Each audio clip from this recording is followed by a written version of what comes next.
Welcome to Expert Rookie with our first guest, Jack Strong. To give you a little context, Jack is my college roommate and BFFF. He also got married this weekend. Congrats. Hey.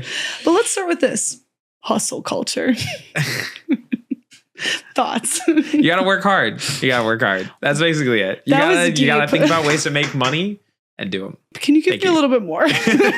Now you have me nervous. I'm like, there's so many cameras. Tell me how you got where you are now, because now you're getting paid for gigs. Yeah. But obviously going after photography and like this passion of yours has not been easy, nor has it been a straight line. Yeah. But at the same time, you always knew the vision and the direction. And now we're here now, a married man who is a photographer and making banks. So how do we get there? Well, I would say I didn't always have the vision for sure. There was definitely, I mean, I kind of been all over the place. I lived in Florida for a year right after college, went to college for photojournalism.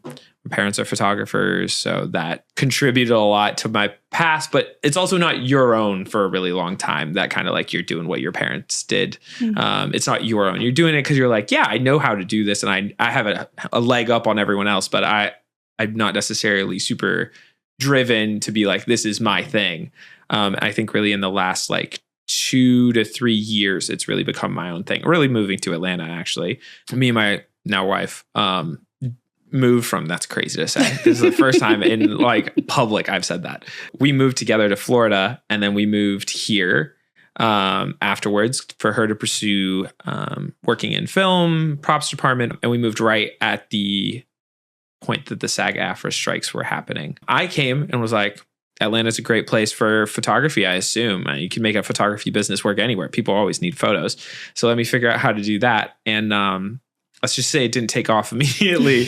It took a bit of time, but you keep grinding, you keep going to events, you network, you build your relationships, and really like my main thing is like build a community.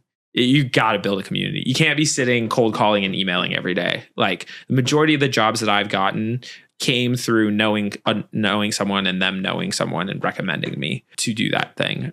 Where I currently am now, I'm shooting posters. I do all types of different types of films, a lot of soap opera-y stuff. I don't know if people know Verticals. They are a great place, especially when you're starting out your career, to learn a lot. And I am not delusional. I am starting out my career. But doing posters for them, which has been super exciting, actually. In the month of May, the #1 streaming service for Verticals, Real Short, their #1 film was my poster. And I did BTS for. Yeah. So, Snaps. And my friend produced, actually. And that's what I'm saying about building a community. Like my friend that produced that project, I met through a community I'm a part of 2 years ago. And she was a producer. She's produced a bunch of big stuff in the past, but we were all suffering from the strikes and stuff. So she did that, and she connected me, and I mean, a couple other ones like that, but that one's really big. Do you believe that your network is your net worth? You have to be good at judging how valuable your network is, but to know your net worth. But yeah, I would say the better your network is, the more valuable opportunities you'll be given. And the more valuable opportunities you'll be given, the more chances you succeed at one of them. Because you're going to fail at quite a few, but not you, obviously. In general, that felt targeted. The collective you. How do you judge that value? And obviously it's like, especially when you're starting out, everyone is kind of trying to find their place and figure it out. And you, I think, can also speak to like some of the people you have been friends with or have made networks with. It hasn't always worked out, So how do you judge the value of that network? For me, I've always focused on genuineness in like the people I include in my network. I very much want to genuinely like them. I think that like social climbing can be a little bit of a problem when you talk about networking and like trying to get those connections. If you're focused too much on the connections and too little on the person, that's gonna you're gonna lose out on some good people in your network.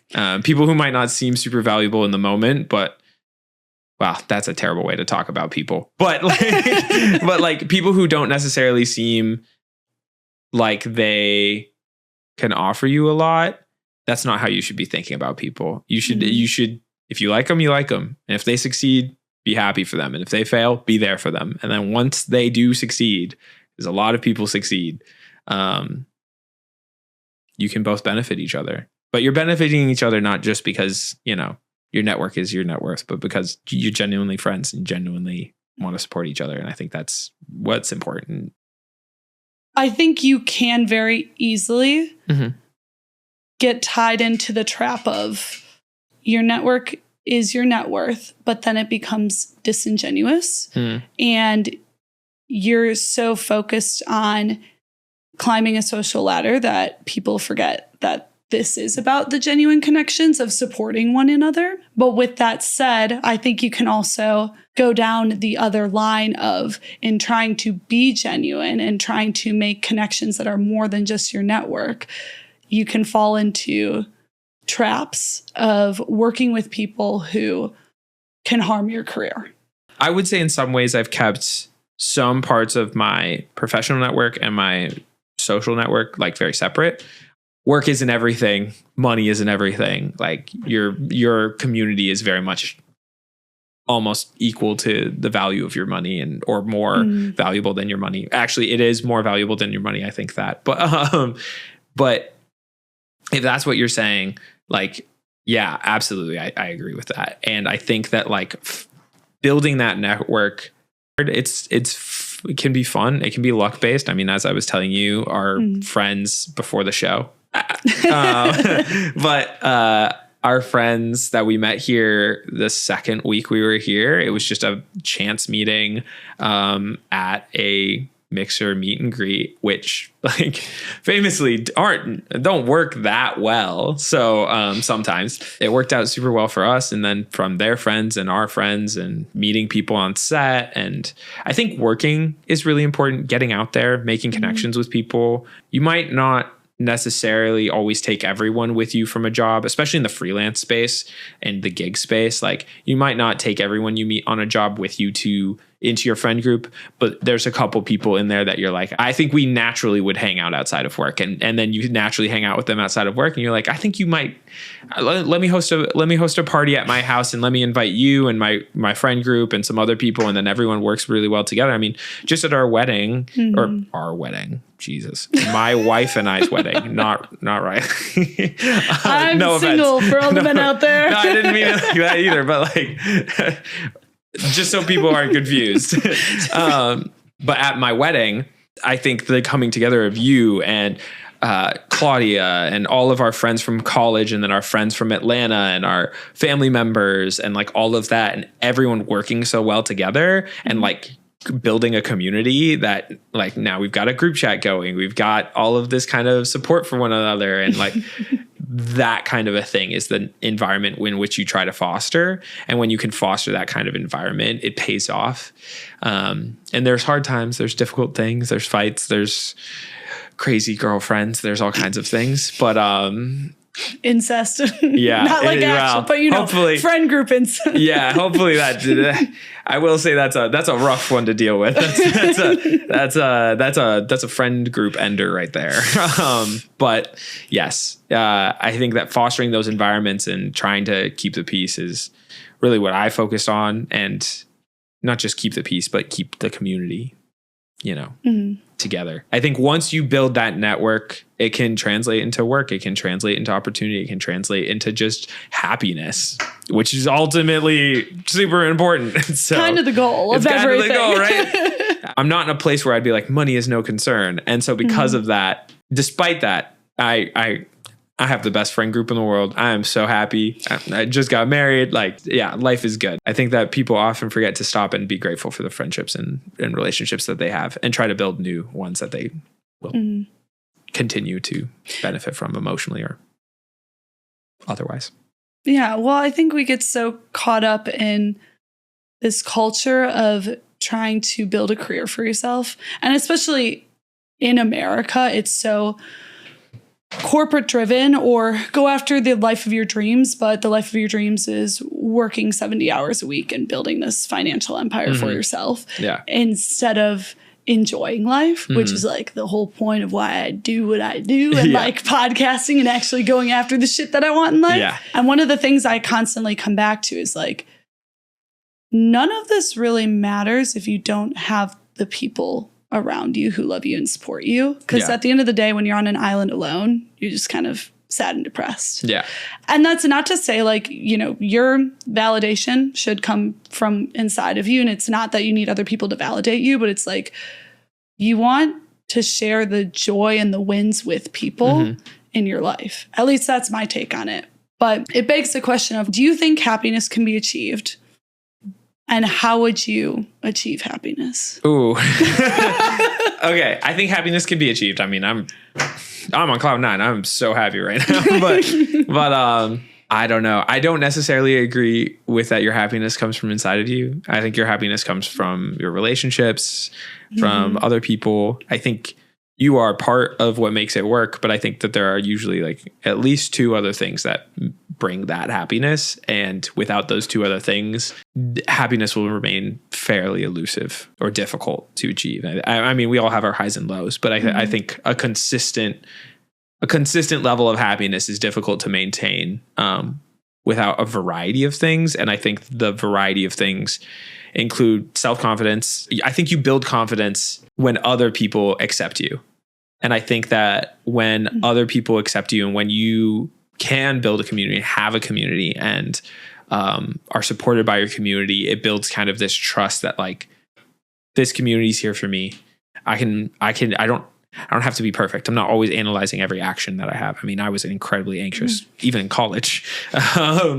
So incredibly anxious about which is funny because I did not get that vibe from you at all. Really? You know? No, not at all. Dude, you were just like chiller dog. But like not not chiller dog. Like you were never afraid to say what was on your mind and to go after whatever you were going after, right? So whether that be photography or Stassi, like you were like, Stassi's the one, right? So you weren't afraid to make those bold moves or those bold statements. And I feel like when you are struggling with confidence or anxiety, you kind of shut down in a different way. And at least that's how I've experienced it, where I won't say a bold statement or I won't fully be like the version you know of me because of the judgment of other people. I can tell you're not alone in those feelings. That I was the same way in college. I mean, freshman year, I spent my entire time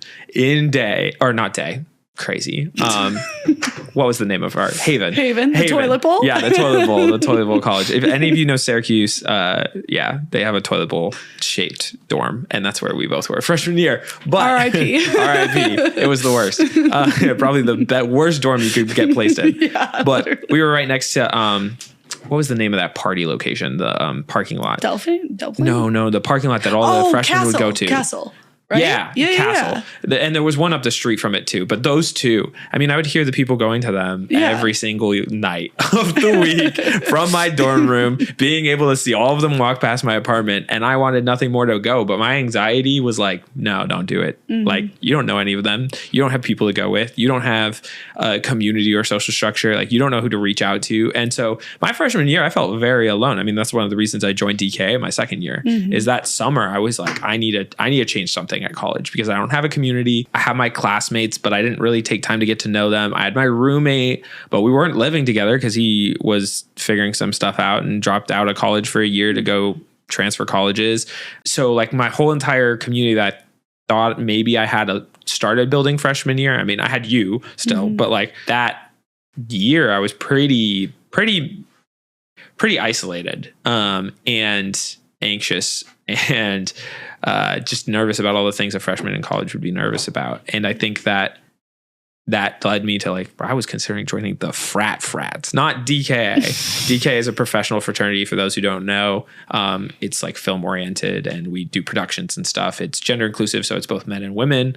You and a frat would have been crazy. But yeah, like I was thinking about joining a frat. Cause I was like, oh, I kind of get why people do that now. Cause like community is hard to build. It's hard to find.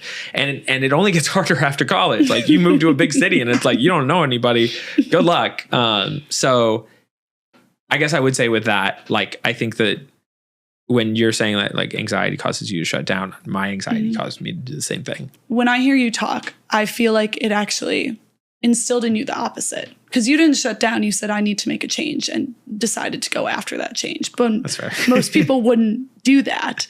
And one of the things I've taken into my own life this year is like, fuck it, I'm going to do the podcast. I'm going to run my own business. I'm not going to continue on the quote unquote safe route of corporate life just because it's going to like bring me money and make me feel safe and less anxious, right? Because obviously if I didn't want to be less anxious, I would not be an entrepreneur, but here we are. Just love the challenge. Yeah, manage stress at all times. Exactly. Just my own therapist. It's fine. So like, what brought you to that point, or what gave you that confidence? Because the other thing is, I'm curious if you believe in this. I don't necessarily believe you need a stack of evidence to build confidence for yourself, or to build that courage to like change something in your life, take a leap and go after a dream, or go after the girl, or like travel the country, travel the world in that context, right? So I believe you just need one act of blind faith for yourself to say, I'm going to go do this.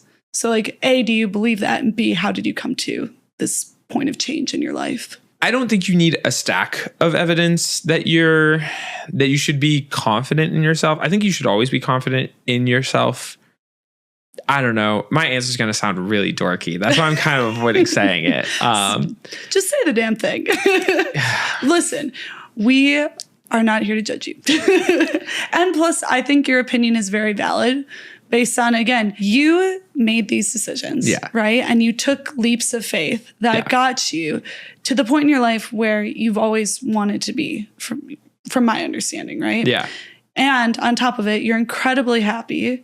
You just got married. You have your dream career. Like, these are all incredible things that don't just come about by staying shy or staying anxious. I mean, I can tell you I'm anxious every single time I go to work for the first time. So every single gig I have so much stress the night before. But at my wedding, one of the paintings I put on the table was, oh my God, was it King Charles? King Charles. I think it's King Charles Killing the Dragon, I think is the name of the painting. And it's basically him on a horse with like a spear, like stabbing a dragon on the ground. Oh. And it's like there's a lot of renditions of it because it was like a really famous story in the past. I might be wrong that it was King Charles, but I can't remember. It was a English king killing a dragon.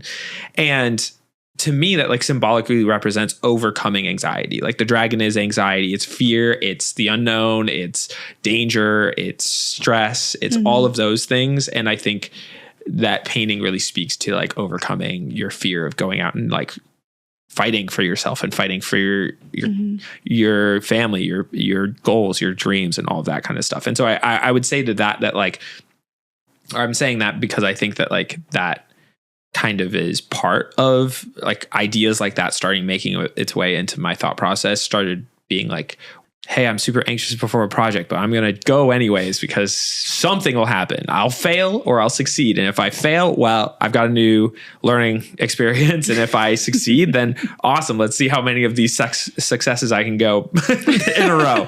Like, let's see how far this ship can roll. And I think that kind of mentality snowballs out of control of like okay, I'm not sure I can handle this, but let's try it out anyways. And then, hey, I guess I handled it pretty well, and kind of keeping the ball rolling, and you gain more experience, you get more confidence, my first poster shoot for a movie was super anxiety inducing and super, super like, I don't feel like I know what I'm doing. Oh my gosh. And now it's like, I can get in and out in like 3 hours. And I'm like, hey, you're an actor, but like, yeah, I know you're the talent, but I'm actually here to talk to you and to photograph you. So when you have an anxious moment, what do you do? Like, what changes your thought process during that moment? Or what do you do to get yourself to the place of, okay, I'm going to fucking go after this?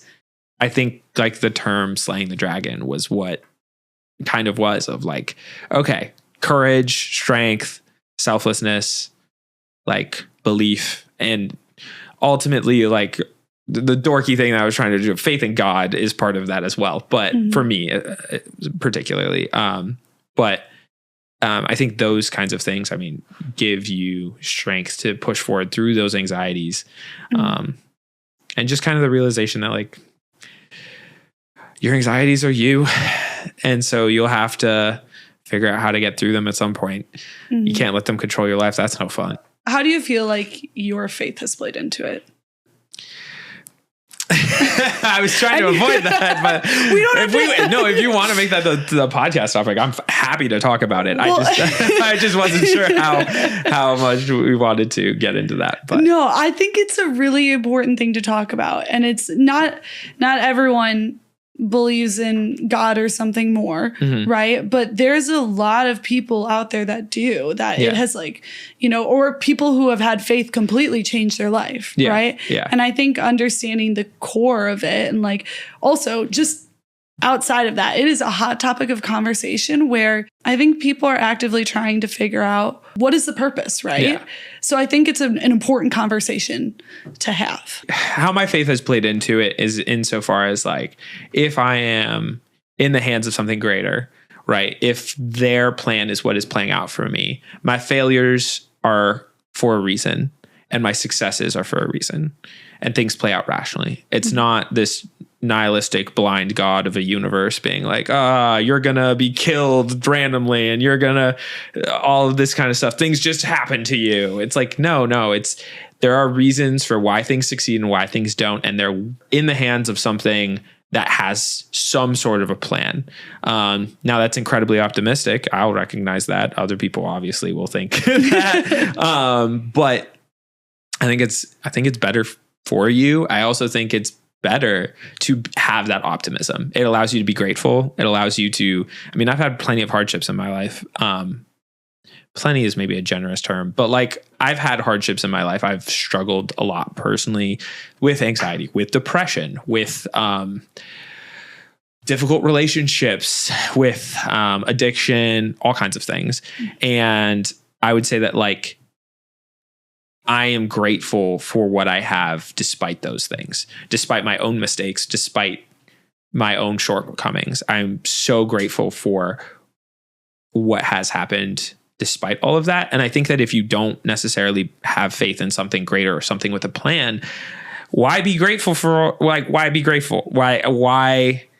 Okay, you got lucky some of the time, but the majority of the time you're suffering. Like, it sucks. Just, I think other people feel that optimism. And I think that going back to the network and to your starting your own business and stuff like that, you can't constantly be thinking, oh, my business is going to fail at the drop of the hat. My business is going to fail on the next email. In my line of work, we don't get emailed after each job telling you, good job. You send off the raws and you hope they hire you again. That's like basically how it works.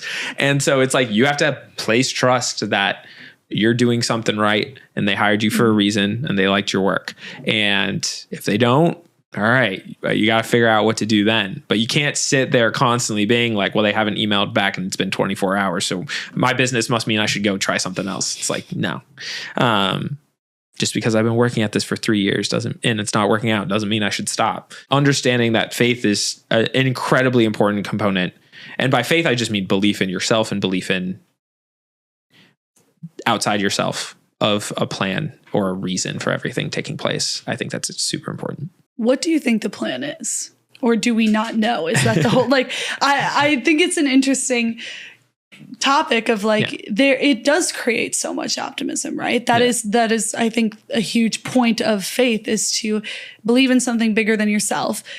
because it creates optimism and the realization that like, oh, there is so many good parts of this life and it will be okay. And like giving people something to look forward to that is hopeful and it's not so depressing. It's still depressing. Don't get me wrong.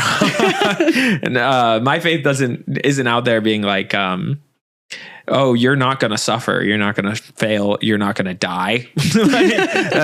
No, that's definitely going to happen. And it's going to suck. But through all of it, there is a grander plan and grander meaning to things. And I think that will end in something good. And I think that gives me the strength to persevere through my anxieties to, I was kind of talking around it with the Slay the Dragon thing. That's definitely a component, but my strength and courage to do that comes from this faith that like God's got my back. And if the dragon's meant to kill me, it's going to kill me. I think with that being said, I don't know the plan. Nobody knows the plan. That's part of it. I think it's incredibly narcissistic to claim to know the plan.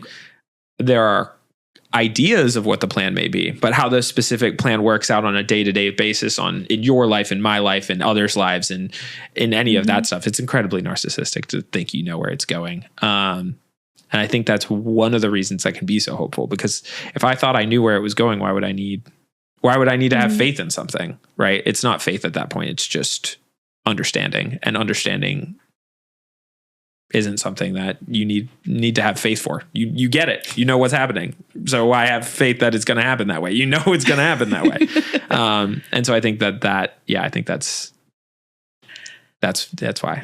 Do you think you can influence the plan? Because there's this whole talk of manifestation.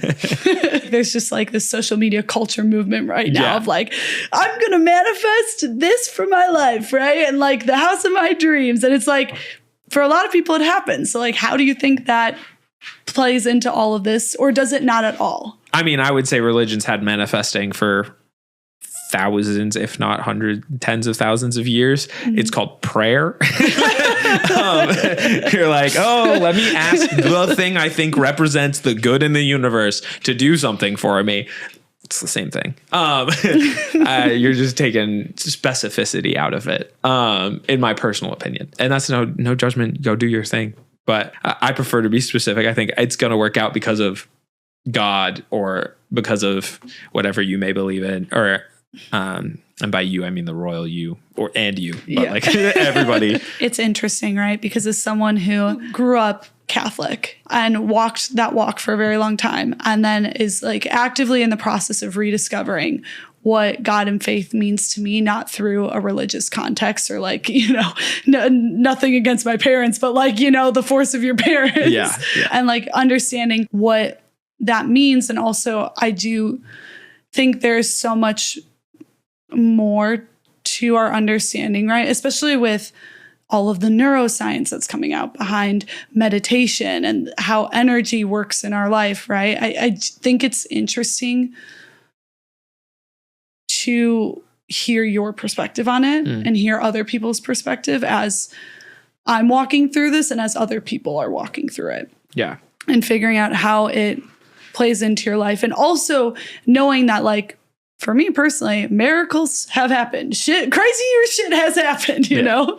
And you're like, how in the fuck did that just happen? Was it by an act of God or by, I don't know, two particles colliding? When I was little, I used to be so terrified of the dark, like so scared. I couldn't go in our basement at our house. I like couldn't do the laundry. I was like, the dark monsters are going to get me. And I lived in a very rural area. I lived in the woods. And like taking the trash out, I would like run back to the house because something's going to come out of the woods and get me. So I was really scared of the dark. And then one day I was just like, if the plan is you're going to die from spooky monster in the basement, that's the plan. And I don't really have control over that. And so why be anxious about it? Because the likelihood is that's not going to happen. But if it is what's going to happen, then I can't really do anything to stop it. So there's no point in being anxious about this. Completely eliminated my fear of the dark. Like I have not been scared of the dark at all since then. And it was a revolutionary change at the time for me because it was day night. Like it was that day I was scared. Next day I wasn't. Crazy. And I think that has then slowly, as my life has gone on, I've seen that happen in more and more parts of my life where I'm like, I feel secure in this because of my faith. How do you feel like people find their purpose? And how do you feel you found yours? Because I think you can look at the world and be like, well, if we're gonna die any day, you know, yeah. fuck this. Like, what is the point? What's the purpose to all of this, right? Why am I here? You know, and then there's so many lives that get cut short, which is why I'm a huge believer in YOLO. Fucking go after it, you know. Like how do you find your purpose? There's this book I love reading right now, Brandon Sanderson. He's a great author, highly recommend. But there's this idea in one of his books called Life Before Death. And the idea is that you live life to the fullest before death because, well, it's technically three things. It's life before death, journey before destination, and strength before weakness. And the idea is that you focus on life, journey, protecting the weak, but also being strong. It's just it's a code that to live by in the series. And I think that paired with the creation of beauty are like the two answers I would have to that question. It's like purpose to me is creation of beauty and living life in a way that brings that beauty into the world. And we may disagree about what the beauty is that we create. But I think ultimately, I think that is a deep beauty. And I think with it, just maybe a small tangent, if you'll let me, on like something I think is often misunderstood in Christianity, or not misunderstood, but that's not talked about. In Christianity, there's this idea of giving grace to God and giving praise to God specifically. I mean, giving praise to God through your actions. And I've always started to realize that I think that equates to creating beauty because that's the deepest form of meaning. It's like beautiful things that move us to our core, that are our collection of like empathetic and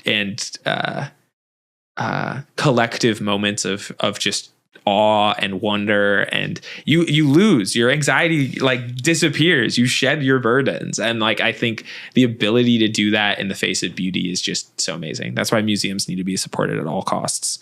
Art is everything.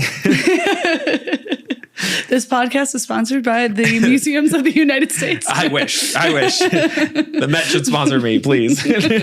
First of all, I completely agree with you, and that this life is all about finding the beautiful things. And not that it's always going to be easy to find them, but it's like, if you look for them, they will be there, at least in my personal view. So like, what would you say to someone who is looking at the world right now and you see an economy that's probably not doing so hot, gas prices that are fucking rising and scaring people shitless? Like, I was even talking with my Uber driver today, and he was telling me how frustrated he was because he had just gotten laid off.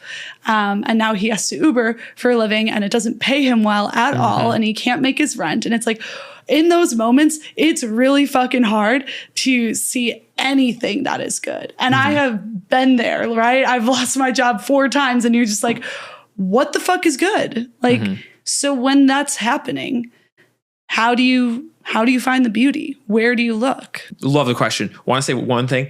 Create beauty, I think, is a little different than find beauty. I think finding beauty is a huge element of like living life, but I think specifically we're called to create beauty. Like that, I think there's a small difference between those two things, that like creating beauty is something coming from you and that is unique to you. Whereas finding beauty is something that practice gratitude is amazing, but difficult, as you pointed out. And I think that even in times, and I guess this is my answer to the question, even in times of those kinds of things, you can still pursue creating beauty. It's rough, but like if I'm feeling terrible, I can go try to express beauty through my situation, through art and through community and through trying to create moments of what's it called? Not empathy, not sympathy. When you're feeling the same thing that other people are feeling and they relate to it. Isn't that empathy? It is empathy, but it's like a collective experience. It's like when you watch a movie that's like got something in it that you really relate to. It's not empathy. There's another word I'm thinking of, but anyways, empathy works. Wait, now I'm curious. yeah. You can look it up. Look it up. I feel like I'm gaslighting myself into thinking it's not empathy. Compassion? No, that doesn't make sense. Understanding, rapport, insight. How did you say it again? When someone creates or says something relatable that a large group of people can empathize with, it's like a word for that, but I can't remember exactly what it is. And we all know I failed vocab, so. Yeah, well, what are you going to do? I'm kidding. I just can't speak English, so. No, but it's essentially the word that describes I hear you, I understand you. Yeah. On a grand scale. Yeah. Okay. And so I guess for like, I DoorDashed for the first 2 years that I lived here, and awful. It's the worst. They like exploitative company. It can make you some quick cash, but like ultimately when you do out the math, you're making no money and it's hard to make more. You never know how much you're going to get. It's always stressful. It puts wear and tear on your car. You have to pay for gas, all those kinds of things. So it's rough. And I can empathize with him about that. But I think that those experiences make you who you are, and you've got to try to find a way through them. I mean, at the end of the day, life is going to have really hard things. I mean, ultimately, no one ever talks about this, but like everyone says like, oh, we're all going to die. And I'm like, yeah, that's not the hard part.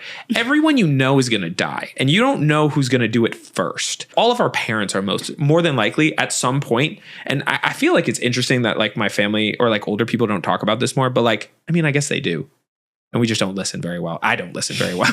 And I can see other people not listening very well. Then they're like, yeah, the 37th Infantry I was in Vietnam. All of those guys are dead except 2 of them. And you're like, okay. But like in a very real way, and something that I've been coming to see more, like your parents are going to die probably before you. And like, there's nothing you can do to stop that suffering. It's common.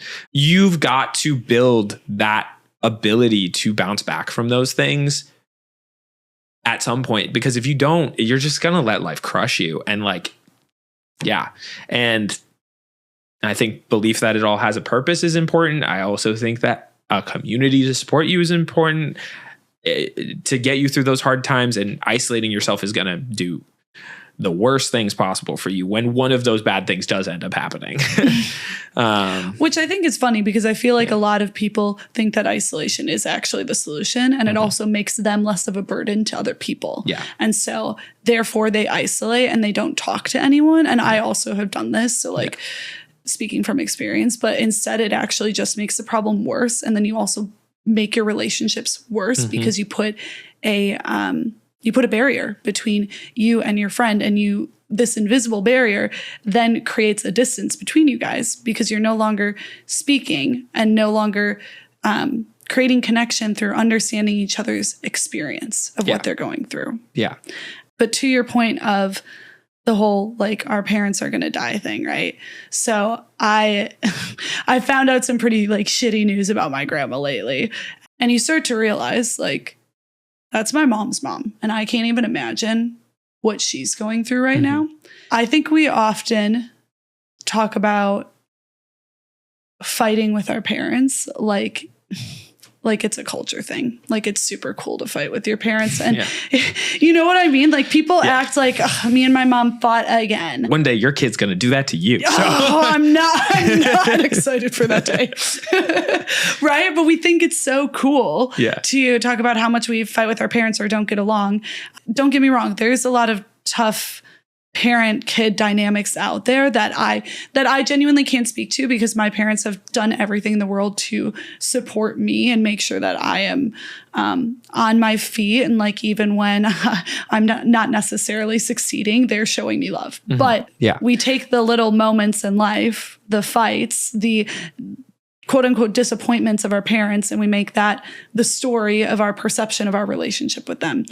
And then forgetting that one day our parents aren't going to be here to support us. And like, when I was hearing all of this about my grandma, I had this vision of like, I genuinely don't know how I could go on without my mom. But it's like you said, it's all of that resilience you've built up over time. And it's knowing that, to quote Andy Grammer, if it's not all right, then it's not the end. Yeah. Not to get cheesy, but like, I truly believe that, like, if we are feeling pain, that is the most beautiful gift we can experience, because we are still living. We get to feel life to its fullest extent. And at the end of the day, we loved to our fullest extent if we're feeling that much pain. And to that point, like, a passion of mine that I feel like gets overlooked all the time when we talk about utopian ideas of how the world should be. Wouldn't it be nice if we just all got along? Like, really pedantic ideas, don't kill me, but like pedantic ideas like that. One of my passions has been like, why do all of our books that we write have the main characters go through suffering in some form or another? Like, there was this TV show I watched a long time ago, really nerdy anime, but it was called Kaisen? No, it was called Recreators. Don't out me like that. But it was called Recreators, and it was basically like the characters in these stories came to the real world, and the first ones you meet, it's like, oh my gosh, like, wow, they're wowed by the real world. And they're like, I'm from a fantasy land where I can use magic. And oh my gosh, it's so amazing here. But as the show goes on, you realize that something's wrong with some of them. And the thing that's wrong is that there's this whole group of them that are there coming to the human world to kill all of the humans, because they're like, how could you ever have written a story that made my life as terrible as it was? Right? Like, one of the guys, his daughter dies in his arms, and he, in the story, right? Like the author wrote the story that his daughter dies in his arms. And then that's justification for him being like a general in this ongoing war. And like, all of this tragedy happens in his life. He loses soldiers. There's a war, and he comes to the real world and realizes it's all for our entertainment, and is like, you didn't think about how I would feel like about this. Like, my life could have been my daughter could still be alive if you had just chosen to write my story differently. And he resented his author for that. And there were a huge variety of them. And it really opened my eyes to the idea that, like, yeah, most of our stories, almost all of our main characters go through some form of suffering. And if we find beauty in that, then isn't the suffering that we experience in our life what also gives our lives meaning? And isn't it also what helps us grow? Like, we wouldn't grow without suffering. We wouldn't grow without challenge. We wouldn't grow without difficult things. And we also wouldn't experience anything. The higher the highs, the lower the low, or the lower the lows, the higher the highs, right? Like, and as you said, like, perfectly, like, when you feel the pain over a relationship lost, or a relationship that ends via either death or people falling out of friendship, or a breakup, or something like that, that hurts because of how good it felt. And if you just didn't feel anything at all, you'd be a robot. You'd be on SSRIs. You'd be nihilistic and depressed. And so I think there's an element to that has really strong meaning that in what you said. Yeah, and I think it is true, the saying of, this is a feature of life. Yeah. Suffering is a feature.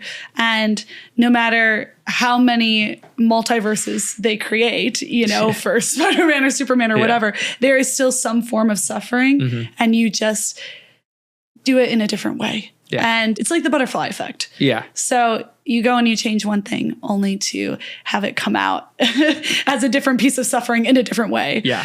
30 years later. Yeah. All of that to say, is there anything else before we end this podcast that you want to touch on or talk about? Not really. I mean, I got married. That's cool. Wow. Yeah. No, Yes. Brandon Sanderson rocks. Life before death, journey before destination, strength before weakness. Anyways. Hell yeah. Well, we'll include Jack's socials. Jesus. Okay. We will include Jack's socials below in the comments and messaging on this. Jack, thank you so much for being here. Also, he's an incredible photographer. So please utilize him. He's Atlanta based. So yeah. Love you so much, bro. Thank you for having me. Dude, thank you for coming on. So. All right. Cheers. Cheers.